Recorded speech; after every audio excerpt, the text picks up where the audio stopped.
a conversation place number 15 with artists Dinis Machado and Leo Burtin.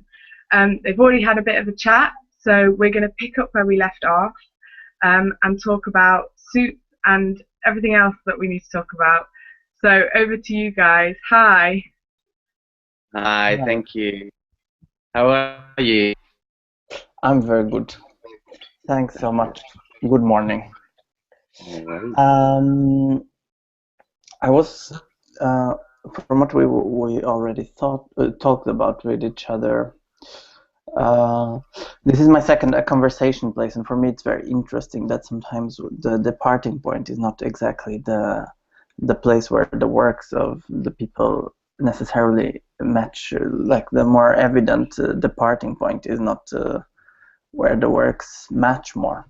And more than the food question that we started last time, I remember that there was a lot of, when we talked, we discovered a lot of common interest around this question of suicide.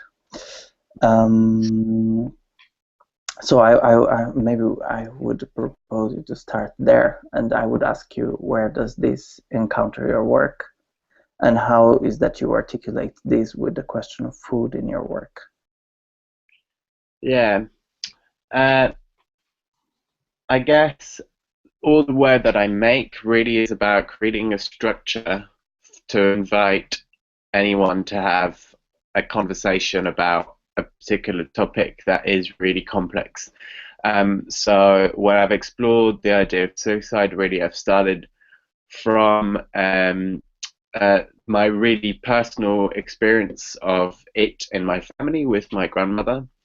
And then the act of preparing the food and the storytelling that is around um, becomes one of the ways in which um, to have the people who come and see the performance be confident in expressing their ideas around it, whether it's whether they've had experience of it, whether they're worried about it, whether they've thought about it themselves, whether whichever way they kind of whatever they bring is allowed.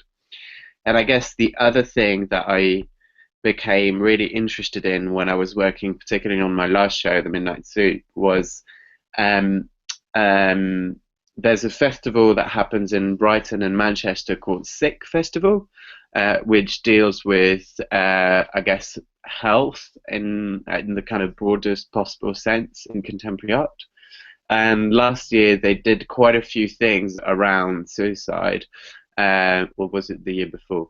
Um, and they worked with an academic called Alec Grant, who has written a lot about this idea of a rational basis for suicide. So this sense that suicide might not always come from a place where it's a solution to some kind of mental health problem, or sometimes it might. So he kind of this question of, can it sometimes be rational possible?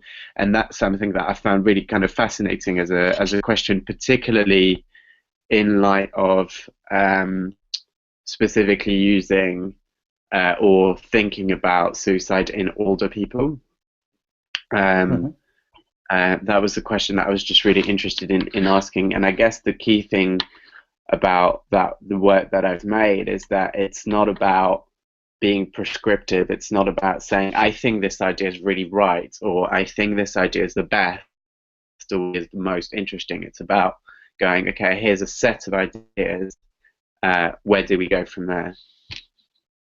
And where Does is that that answer? this encounters this soup question? That was what Dance for invited us to depart from somehow, or Yeah. how I mean, dramaturgical, or I don't know, as a device, or how is it articulated in your work? Yeah, I mean, really, the food element is really comes from a few very simple things. One is that actually in my work, it's a storytelling device.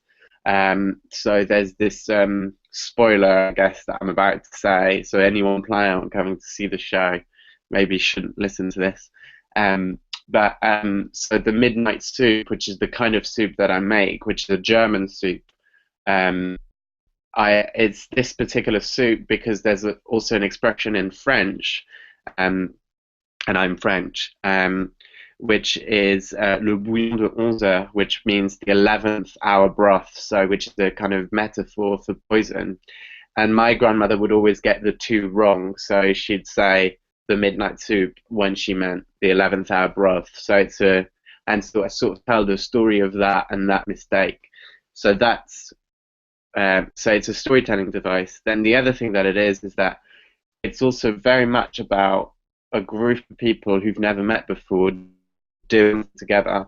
And really, it kind of comes, for me, it's about this idea of how do I create this group of people who've come to see the show together? How do I facilitate them becoming some kind of community? That doesn't exist, and it feels that food and the act of making it together is a useful device for doing that.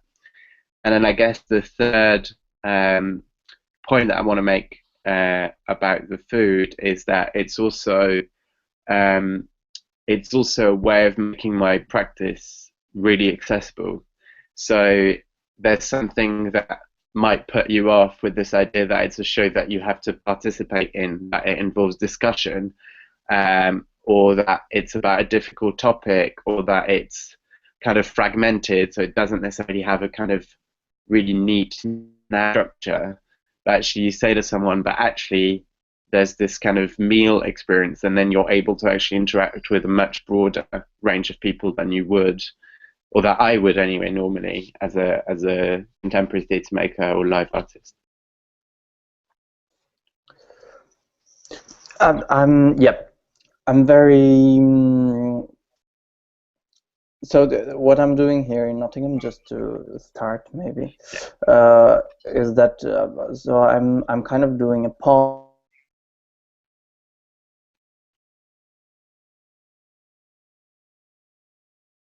Oops. That's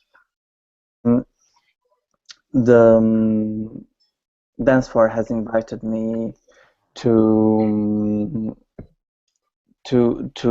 spend 1 month in a gallery with open doors, so it would be a kind of open residency. And for me, it was very important, as it is always important, to think on what is the position of the public and what is the dramaturgy of this presence of the public, even if we are not talking about a performance, but about opening a research moment. And I'm working this work that is called Paradigm. It's a work very much about creating some kind of DIY folklore that is invented around a fictional narrative, like about a fictional narrative of a fictional culture. And so when I was thinking on how to open the process of this work, I thought this kind of platform that is a working space, but where all the elements are unfolded of the performance. And one of the things that I proposed Dance for is that we would open our lunchtime. And this because I think it's I want to propose a moment. It's a very, I'm working with mostly very non-interactive materials. So I'm working with like almost trance experience. We are working a lot with eyes closed and with relating our bodies with kind of psychedelic fictions and stuff like that. So I wanted to have a moment that would be a moment where people can address us and they can talk with us. And I was very interested on how can we do this on this like very straightforward artist talk, but how could we propose some kind of talk that can be a bit less aim-driven or like conclusion-driven, as for example a post-show talk. Here there is no show, so this was not even a possibility, like how a talk with a scheduled time and everybody sits in a chair in a circle, and then in the end of that conversation you have to have understood something. So I was more interested on creating this kind of thinking. Sorry, sometimes I struggle with English. This kind of wandering kind of thinking and of talk, more than a very, or than a talk where you feel that you have to arrive to conclusion, or that you have to fully understand the work in the end. So we decided to open our lunch times to the public, so the public can just join us and eat with us and talk about the work as they feel like, or just observe us talking with each other. That's also okay. So in a sense, food in this work is nothing that is very central dramaturgically. It's more like a device to arrive to a specific kind of conversation, to frame a context, and to frame a specific time of interacting with each other or talking. Yeah.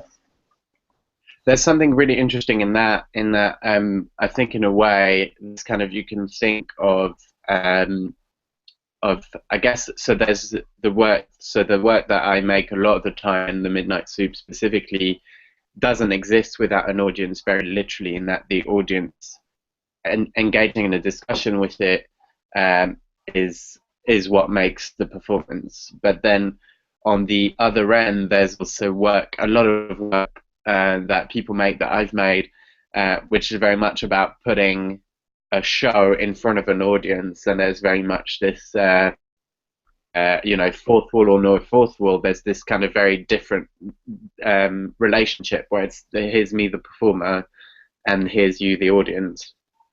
And I think what's really interesting with what you're doing is to build in a disruption of that relationship through inviting people as part of the process, even though that might not be used directly in the piece. I think there's something really great in that, in that kind of opening up of what that relationship can be between you as a maker and the people who will likely interact with the final project. And I think the other brilliant thing about it is also that often, whether it's food or whether it's another activity, when you're doing something and talking, there's a certain ability that you have to think through ideas that maybe you didn't even know you had in the first place, or you didn't even know you wanted to talk about, but because you're doing something. I find that when walking as well, if I'm engaged in a dialogue when walking with someone, there's kind of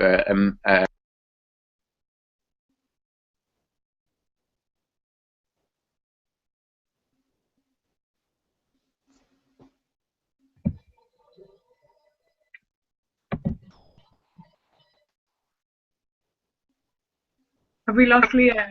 Oh no, he's back. He's back. Somehow it sort of looked like I got kicked out, and it looks like there's two Leos now on the call,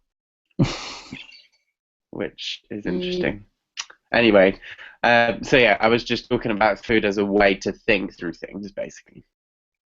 Yeah. No, I'm very interested about this idea of talking while walking, and I think the device is really close to it. There is something that interests me in what you said. Well, first, when I think this practicing paradigm, that is the name of this 1 month in the gallery in Stockholm, I don't think it is a residency anymore. So what I propose to dance for is that we think it as a way of presenting the materials that are the core of the performance in another formulation or in other formulations, and thinking it's kind of as if I was constantly recycling the materials of the performance in other formats and on more ambiguous formats than the format of a conventional performance. Also, it's kind of interesting for me that because I think you were talking about this thing of not having the audience in a position of you are there and I'm here, but in fact my need to create a space for talk through this food mechanism was exactly to be able, for the rest of the time that we are not on the lunchtime, we can very much have this separation. And I very much, we are in a very, how can I say this, exoticized position. So we are very often in a very inner fiction, producing movement from a very inner fiction, very often with eyes closed. So I really want to, although we are not in an audience situation, what in fact it's kind of normal in my work. I work a lot with positioning the public in different perspectives in the space, but not necessarily working within a logic of interactivity. So although the public is kind of free in the space, they are still very much of a viewer. And I think that's kind of interesting, that you can propose in a space that the audio, like different protocols of relation somehow. Yeah. And also, I must confess that I have a lot of questions with this idea of interactivity, because even when people are talking with me, I don't think the show is so interactive, or because they make me their questions, and that's that I'm also always so much the person that drives the happening in the space, me and Vicky in this case that I'm working with, because I always think that for example, when people visit me in the space and they make me questions, it's very much of a way of seeing what is there already. It's very difficult to be, I think it's impossible to be in an equalitarian relation with an element of the public, since this is so much, like in this project, for example, I'm working in it for 8 months, so there is so much that I constructed in terms of materials, but also in terms of discourse, that I think when I think on creating different protocols or on displacing the place of the public, it's always in the sense of positioning the public to see or to get in contact with what is there. When I see is not in the like looking, but see as how to bridge the people with the process that we are enacting in this space. Wow.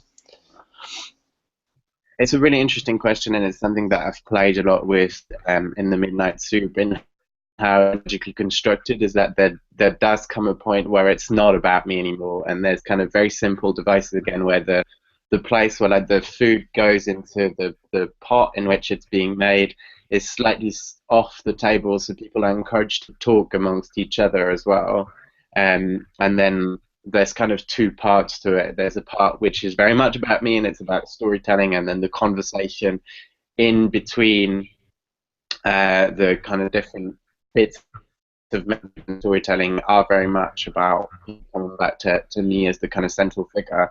But then the second part of the show, as we share the food, it is very much about moving away from that and opening that up. But yeah, it's a really interesting question, is how do you be present while also allowing for others to bring their own history to it? Yeah. I think that's a really fantastic question to finish on. Thank you both so much. We've had a couple of technical glitches and you've been great pulling through that. I think I should mention now that, as well as having a great insight into Leo's The Midnight Soup, we've also, the previous conversation was between Dinis and Donna Rutherford, who's made a piece called Broth. So there's just loads of fantastic conversation about soup, and Dinis is actually at the Lace Market Gallery until Thursday the 10th, is that right? So yes. He's going to be having soup every lunchtime. So yeah, thank you both so much for your time. Yeah. It's been really, really interesting. Thanks. Thank you for hosting us. Thank you very much. Bye. Bye.